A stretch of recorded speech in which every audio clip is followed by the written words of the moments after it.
Well, hello and welcome to Conversations from 6 Feet. It's great to see you all again. And we're welcoming back Joshua Dobi. Thanks, Joshua, for joining us again. We visited with you at the front end of all this. Right. I remember it was a Zoom call. It was one of our first Zoom calls, and I was still trying to figure all that out. It's good to have you back. Thanks for joining us. Thanks, Tom. And face-to-face. Yeah. It's kind of nice. Yeah. Really still is. at social distancing, but still good to be in person. So just as we get started, one of the things that, of course, you know, when we're going to be talking about finances, and we've alerted people to that. And thanks for the first round that you gave us. But before we get into that, Joshua, you know, people want to know, how are people doing with this? And that's one question I get all the time, is how are people doing? So let me ask you just right now, how is it going in the Dobi household? Yeah, it's going just fine, frankly. We're beyond, as I'm sure so many families are, the newness stage. Yeah. And I know we're going to talk more about that, certainly when it comes to the financial end of things. But even insofar as our family life is concerned, when there were the first stay-at-home orders and then school closings and, of course, business closings, there was a lot of newness to it. It's almost like being on vacation or at camp, if you will. Right. And now we are more into the routine of the day. If you will, the new normal, which we know is true for so many folks. And as you know, we have our little Emily and our little Caroline, who are now, I think, officially finished with third grade and first grade. Wow. Who did the later half of the second semester from home. How was that for them and for you all, just getting through the end of the school year like that? I think for them, as opposed to, at least in my observational experience, students of older ages. Mm-hmm. I think for them it was really a non-event. Okay. They like to be on their devices anyhow, and they could see their friends on their Zoom calls, and Sure. So I don't think there was nearly the kind of impactful event that, say, if they were in junior high or senior high, at least relative to the conversations that I've had, much more significant impact, not in a good way. Okay. Our girls certainly want to be with their friends, but I think once normal returns, they're going to push on to what's next and be on their way. Well, I think that speaks to the kind of foundation good parenting brings. I mean, you got a good family unit, and that's a very good thing to say. I want to share with you that I got a card. I finally got to the office today, and since we're talking about finances, and I want to talk about, share this story with you, I think you'll appreciate it. I got a card today. It was from one of our youth. I'm not going to say who it is, but she said she had found $10. She sent it to me, and she wanted for it to go to somebody in need. Yeah. And I think that's an important piece. That as we talk about people are recognizing how important finances are, and there's two really areas that I think I want to kind of talk to you about, and what people may want to hear. Unemployment is skyrocketed, Indeed. and we all knew it would. Yes. No surprise there. So as a society and as families, as we kind of hopefully not have to adjust to that being some kind of new normal, but as we live into this moment of very high unemployment, what just would you hope that people would bear in mind as some just good sound practices to do in this time? First, I would say to folks who are literally living it out in real time, certainly the highest level of empathy and understanding for folks who, through no fault of their own, through no fault of their employer, were either furloughed or let go altogether. So a very abrupt kind of circumstance for anybody living into that space. Sure. But you touch on what I think is an important dichotomy in understanding where we are with the unemployment end of things. We have been in economic pullbacks before, and we have been in extreme economic pullbacks before. We haven't been in the kind of space in multiple generations where there has been a government-mandated shutdown of our economy. Right. And that's very different, because a lot of folks, and I'm sure you've heard the same thing, Tom, a lot of folks have said, well, how's this like 2008 and 2009? And in some instances, you can point to stock market performance, you can point to certain industries of impact, and you can probably find some rough parallels. But in terms of the unemployment end of things, it really is nothing at all like 2008, 2009, except that we have extremes because of government mandate due to a public health issue. And so because of that, we have folks, again, who are in unemployment spaces in greater numbers than we've ever seen in our history. 8-week running total new unemployment claims, roughly 36 million. Our normal weekly unemployment claims are 250,000. Right. So, and we're running 3-4 million a week right now. Now that will probably tail off some, but we are literally 10 to 20x over anything that we would consider to be normal. I agree. Yeah. So a lot of extreme there, a lot of challenge that comes with it. Now there are some significant programs which have been put into place. We've talked about previously that in addition to normal unemployment insurance benefits, there is a federal additional benefit that folks can have. It's important that they realize, though, that at least at this point, until new legislation is passed, that runs out at the end of July. End of July. So that folks need to keep that in mind if they have applied for or if they're receiving benefits at this point.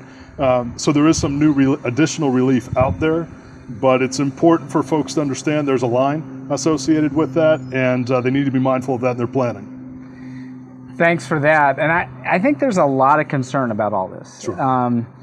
And if you all are at home listening in, you've got some background noise. Our lawn service started up, so it makes it real. That's right. So one of the things that I have heard, one of the questions that I've heard is how it's been great that the government has stepped in this high unemployment time and need.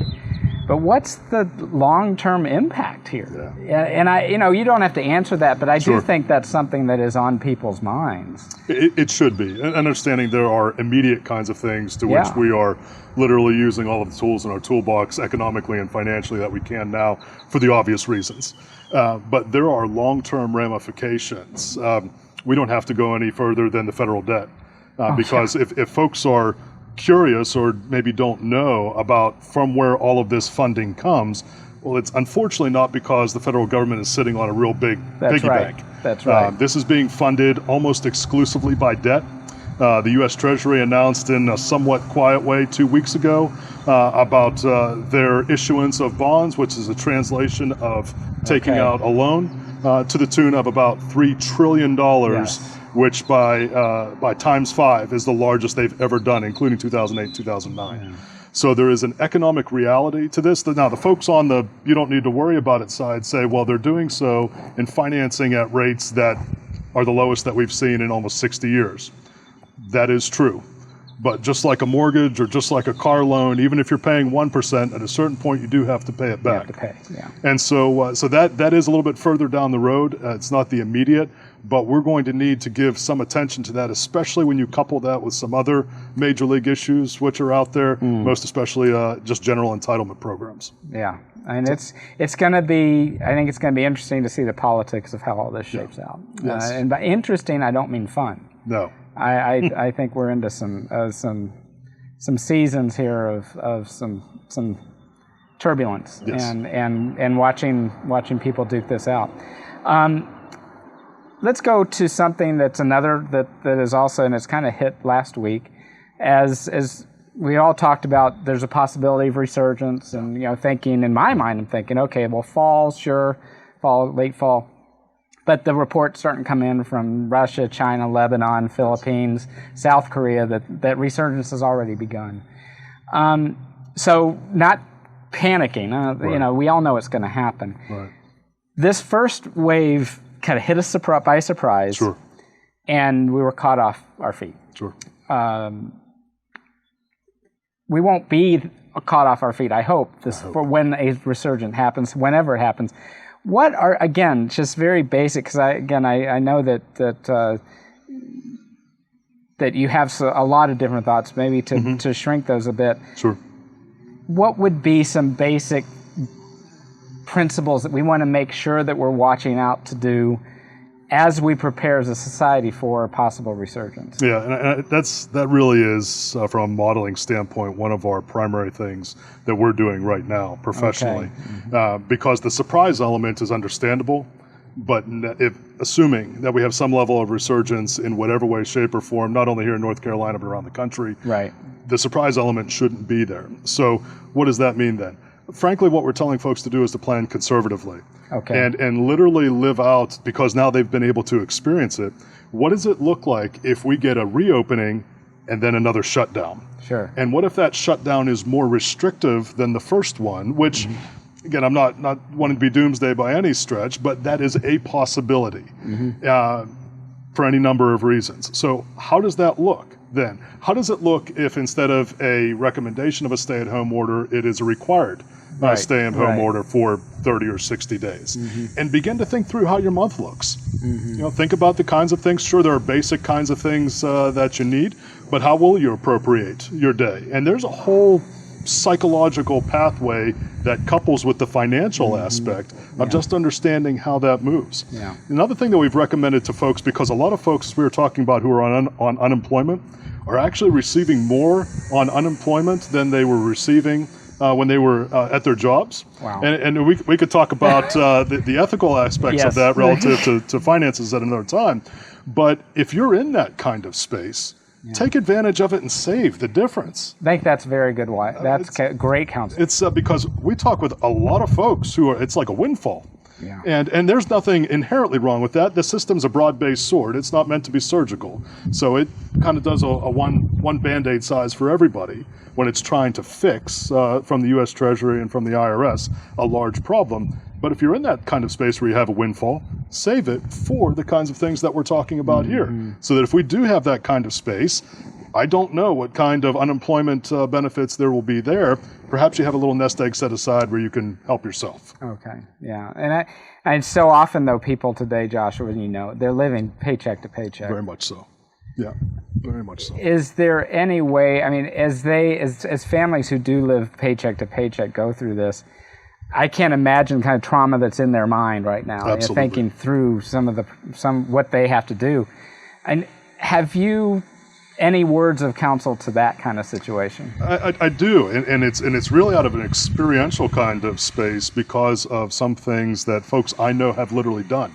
And I'll draw just a quick dichotomy of 2008, 2009, where because of the financial system, which coupled with real estate, really was a freezing effect on the economy. There actually are a number of employers who are aggressively hiring right now. Yes. And not just normal kinds of things, but aggressively hiring.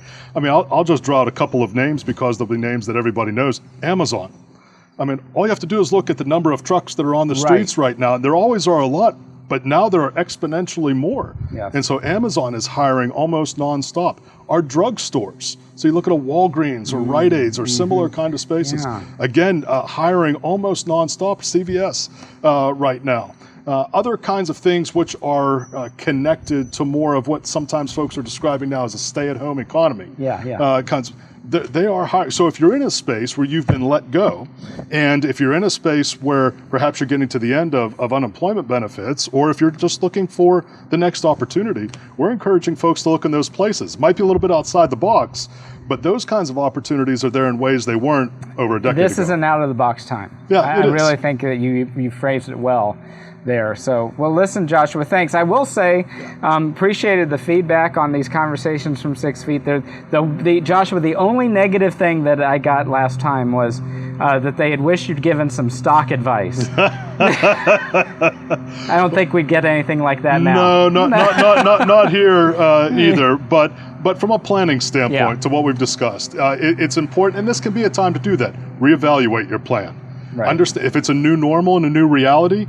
As much as you can, understand as in an unemotional way what that looks like now, and then be able to make those steps forward. Okay. Joshua, thank you. Thank you all again for joining us for another Conversations from 6 Feet, and we'll see you all next week. Bye-bye.